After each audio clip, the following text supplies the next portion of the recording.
भगवत गीता भगवान की साक्षात वाणी है, वचन है। बाकी सब ग्रंथ पुराण वेद वेद व्यास जी के द्वारा संकलित किए हैं, भगवान के बारे में है, किंतु भगवत गीता भगवान के द्वारा स्वयं है। गीता जी में भगवान कहते हैं कि अर्जुन जी के माध्यम से हम सबको कि मुझे प्राप्त करना है, यदि श्री कृष्ण को पाना है, ईश्वर को पाना है, तो भगवान सुलभ है। सुलभ यानी अवेलेबल, इजी अवेलेबल है। कैसे? अनन्य चेता सततम यो माम स्मरति नित्यशः।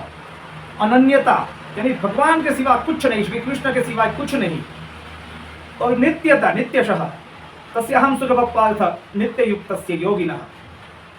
तो भगवान को प्राप्त करना है, वो तो सुलभ है, ऐसा गीता का वचन है। और गीता के द्वारा भगवान श्री कृष्ण का ये वचन है। किंतु भगवान कहते हैं बहुनाम जन्म नामंते ज्ञान माम प्रपद्यते वासुदेव सर्वमिति।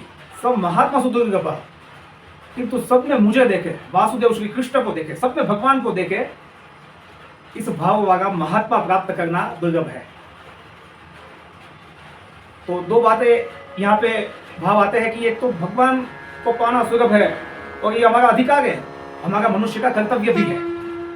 अनन्यता और नित्यता भी एसेंस हमारी भक्ति में आ गया, साधन में आ गया, तो भगवान सुलभ हो जाएंगे।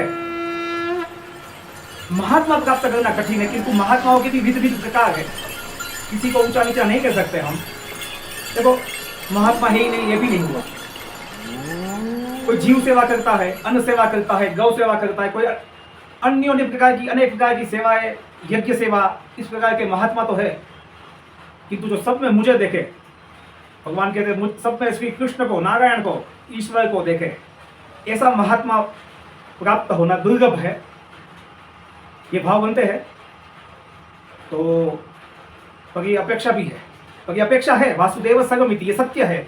और वासुदेव सर्वमिति का भाव हमें जागृत हो जाए, अनन्यता और नित्यता भी एसेंस हमारे साधन में आ जाए, तो भगवान को पाना सुलभ हो जाएगा।